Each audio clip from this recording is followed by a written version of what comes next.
Tiga kali tunggal. Assalamualaikum. Ketemu lagi dengan saya, Jeng Tata. Kali ini saya masih ada di Kabupaten Magelang. Itu tandanya berarti saya akan masih ketemu seorang narasumber yang ada di Kabupaten Magelang. Siapa dia? Kita masih akan ketemu dengan Mas Abed Nugroho. Kita kepoin ya, mau ngobrolin apa kita kali ini? Come on!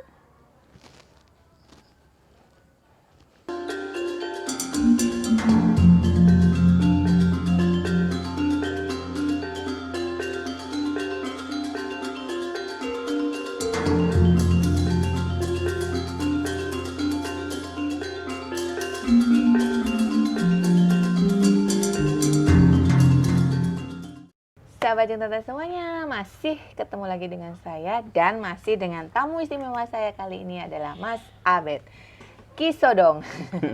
Kalau tadi part pertama yang sudah kita obrolin tentang les bumi, kita kepoin ya, apalagi sih kegiatan Mas Abed selain di les bumi itu.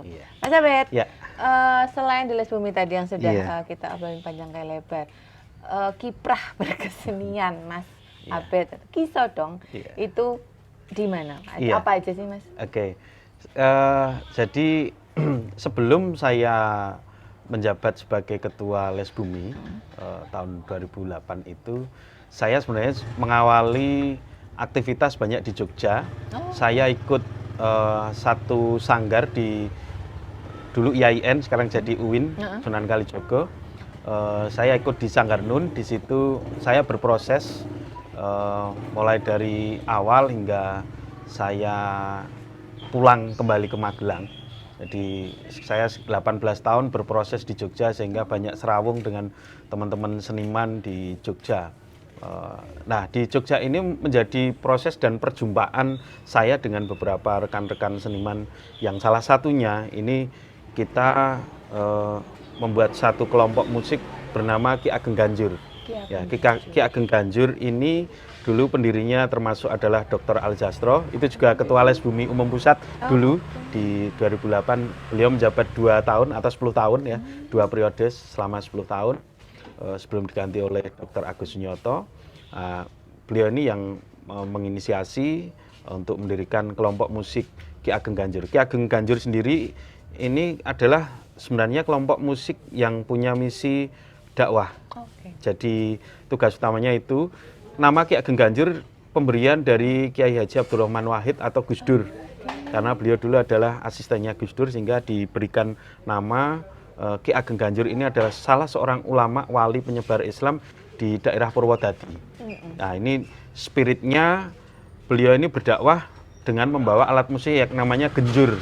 Genjur itu semacam gong kecil atau ini ketika beliau mau berdakwah itu beliau memukul gongnya itu misalnya kalau dulu mungkin zaman dulu belum ada sound dan lain sebagainya, untuk mengumpulkan orang tuh dia ya semacam itulah dung dung dung dung dung dung dung dung, orang berkumpul kemudian beliau berceramah, berdakwah dan lain sebagainya.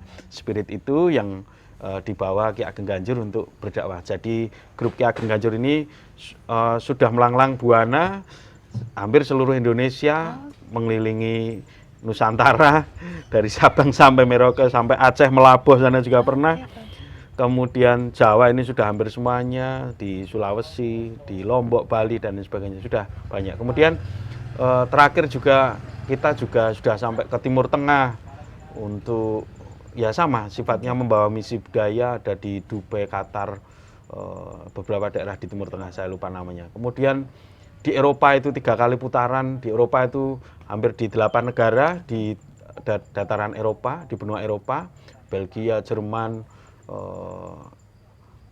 Belanda, Amsterdam dan lain sebagainya. Kemudian terakhir kemarin setahun yang lalu kami juga berkesempatan sampai ke Afrika. Ya, tepatnya di Aljazair. Aljazair ini ya kebudayaannya percampuran antara Barat dan Arab. Jadi bahasanya juga 2, Perancis dan Arab gitu. Karena bekas jajahan Perancis, tetapi kalau kulturnya mereka lebih ke Arab gitu.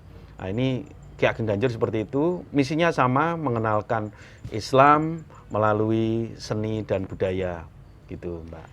Ki Ageng Ganjur. Iya. Berarti sudah baik nasional maupun internasional. Internasional ya. Menarik sekali. Dan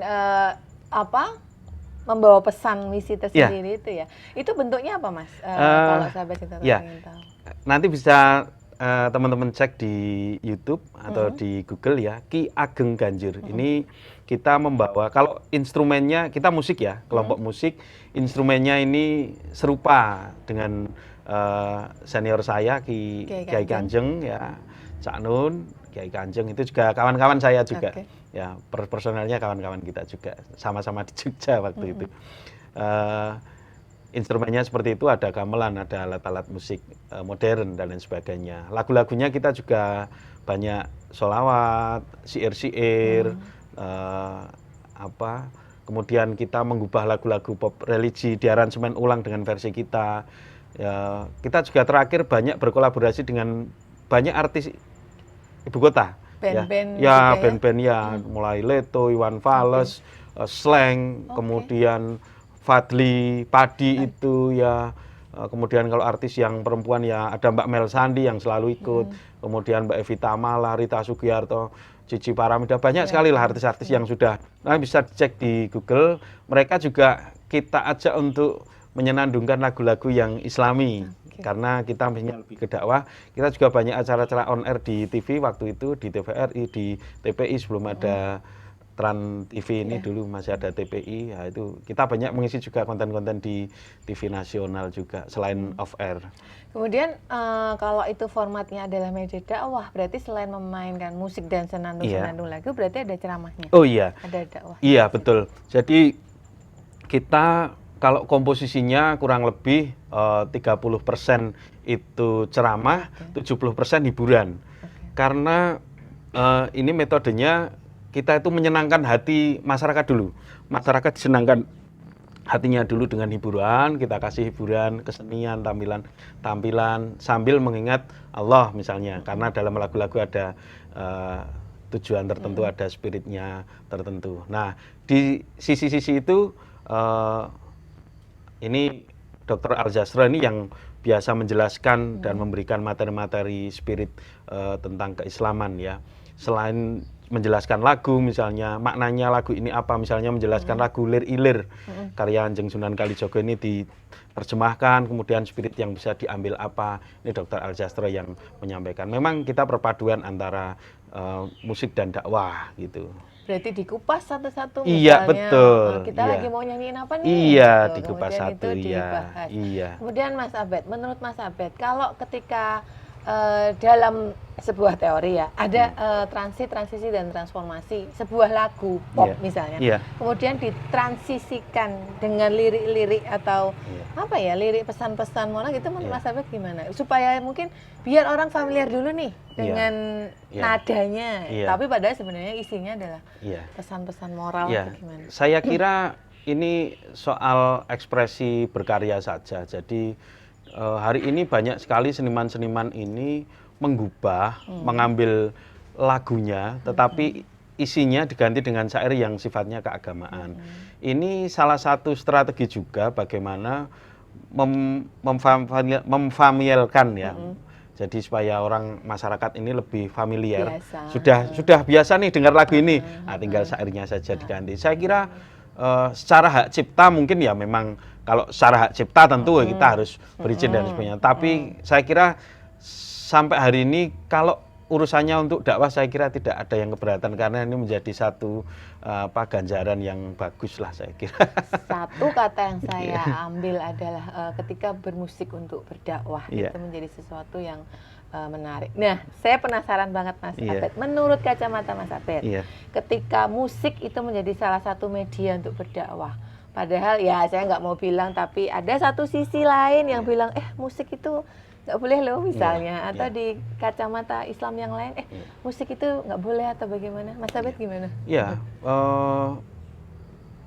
memang kalau kita mengikuti, kita mengamati bahwa tidak hanya dalam bermusik, pasti setiap perkara itu ada pendapatnya. Jumhur ulama ini macam-macam, karena dalam Islam sendiri kita mengenal 4 mazhab. 4 mazhab ini saja sudah sendiri-sendiri.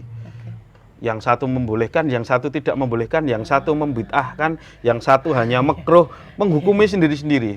Nah, kita mengambil mana yang cocok dengan lingkungan kita, dengan keadaan kita hari ini. Kita tidak bisa memaksakan misalnya mazhab Hanafi di sini, karena di sini akan sangat sensitif. Misalnya orang misalnya terendus oleh anjing misalnya. Kalau di sana nggak apa-apa misalnya begitu. Misalnya, kalau di sini kan menjadi, karena kita banyak menganut mazhab Syafi'i. Sama halnya ketika melakukan ritual ibadah umroh atau haji dalam hal tawaf, ini misalnya kita kok di sana memakai mazhab Syafi'i, wah ini kita akan kesusahan karena bersenggolan dengan wanita lain yang tidak kita kenal, nyenggol jadi batal. Lah, sedangkan tawaf ini berdesak-desakan, tidak mungkin tidak senggolan. Saya sendiri pernah mengalami senggolan misalnya. Lah ini kita tidak memungkinkan untuk belum putaran 7 kali sudah harus wudhu lagi, wudhunya jauh lagi gitu misalnya. Nanti terpisah dengan rombongan yang lain. Maka di sana kita memakai mazhabnya mazhab Hanafi yang tidak membatalkan kesucian ketika tawaf bersenggolan dengan yang bukan muhrim misalnya begitu. Lah ini jadi menurut saya konteksnya adalah menyesuaikan di mana kita tinggal, di mana banyak pendapat ulama kita memakai. Kalau di Indonesia memang ya pro kontra itu ada. Beberapa memang ada yang mengharamkan bahkan gitar ini haram hukumnya dan harus dibanting, harus dibakar. Kalau saya ya haramnya gitar itu kalau mencuri. Kalau di gitar itu dimainkan untuk bernyanyi, kemudian dia ingat akan dosa-dosanya, misalnya untuk mengiringi lagu Astagfirullah, dia ingat dosanya, kemudian dia bisa menangis, dia lebih dekat dengan Tuhan. Lah apa salahnya gitar? Wong ini sama-sama alat. Ya, musik ini media saja, sama seperti pisau. Pisau itu kalau buat ngiris buah apelnya dibagikan pada orang akan menjadi ganjaran. Kalau pisaunya ini dibuat untuk nusuk orang, tentu dia akan menjadi mudarat karena akan membuat dosa. Jadi tergantung bagaimana kita menggunakan alat ini tadi. Musik ini adalah sebuah alat, ya kita gunakan saja sebaik-baiknya. Kita gunakan musik sebagai media bagaimana kita lebih bisa mendekatkan diri kepada Tuhan, lebih mencintai sesama gitu. Jadi ini hanya media saja saya kira. Yang tidak sependapat ya tidak apa-apa, silahkan Anda pakai pendapat Anda. Saya pakai pendapat ulama saya, kan gitu saja, selesai persoalan. Jadi kita yang penting saling menghormati, ya lakum dinukum lah. Teori itu ada teks dan konteks. Jadi tekstualnya sangat sangat disesuaikan dengan kontekstualnya, di mana kesenian itu berdiri. Iya. Nah, dengar-dengar Mas Abed ini juga pernah belajar di 7 tempat, bayangkan sahabat cinta semua, 7 kampus bayangin. Saya aja mungkin nggak sanggup tuh 3 kali sekolah aja udah cukup. Nah, dari 7 kampus tadi itu Mas, pasti dari beberapa itu kebawa spiritnya sampai sekarang gitu. Nah, ketika Mas Abed memunculkan itu ketika berkarya itu. Jadi saya ini pernah kuliah 7 kali. Pertama itu saya mengambil dalam bidang komunikasi, kemudian seni musik UNY, saya diterima UMTN pendidikan ya, jadi guru musik. Kemudian pindah ke IAIN mengambil perbandingan agama, saya mempelajari itu. Kemudian setelah itu saya juga pernah di Institut Seni Indonesia, saya mengambil etnomusikologi. Kemudian saya pernah mengambil konseling juga, bimbingan konseling. Saya pernah mengambil ilmu ekonomi juga. Nah, dari macam-macam disiplin ilmu itu saya hanya ngicipi saja. Ngicipi, tetapi prestasi 7 kampus saya tidak ada yang lulus. Usah diomongin ya. Nggak apa-apa. Jadi, tetapi itu mempengaruhi kehidupan saya sekarang. Misalnya saya di sini banyak ditugasi, banyak bergerak. Misalnya kalau komunikasi ini saya banyak bergerak dalam event organizer, saya banyak menyelenggarakan kegiatan-kegiatan yang konteksnya adalah seni budaya, pelestarian dan festival-festival dan lain sebagainya. Kemudian dalam hal keagamaan saya ada di Les Bumi, mengikuti dawuh para kiai untuk ditugasi untuk ngopeni seni budaya. Di etno tadi? Iya, terus di etnonya saya ini saya di rumah ada kampung dolanan. Ini salah satunya kegiatan kampung dolanan selain pelestarian permainan tradisional, edukasi. Saya juga punya membawa satu misi nasionalisme melalui alat musik etnik, yaitu alat musik angklung. Ya ini saya namai angklung kebangsaan. Saya bawa angklung itu keliling ke sekolahan-sekolahan, pondok-pondok, ke masyarakat, ke komunitas-komunitas yang lain. Saya ajak mereka main bersama, menyenandungkan lagu-lagu kecintaan kita terhadap Indonesia Nusantara. Ini saya mengajak untuk cinta kepada Indonesia melalui seni juga, misalnya seperti itu. Nah ini banyak yang mempengaruhi di kehidupan sekarang. Jadi untuk teman-teman ya belajar bisa dimanapun, kapanpun, dengan siapapun. Yang terpenting dari semua ilmu yang kita pelajari ini kedepannya bisa bermanfaat untuk kehidupan kita. Karena kita hidup tidak hanya dunia, tapi kita sejatinya mempersiapkan bekal untuk kehidupan kita selanjutnya. Itu yang paling penting saya kira sih. Catat teman-teman semuanya. Ya baiklah, terima kasih sekali Mas Iya, Abed sama-sama. atas diskusi menariknya, perjalanan berkeseniannya juga, mungkin juga spiritualnya juga luar biasa. Sampai ketemu lagi Ceng Tata di diskusi-diskusi yang lain. Iya. Sampai jumpa.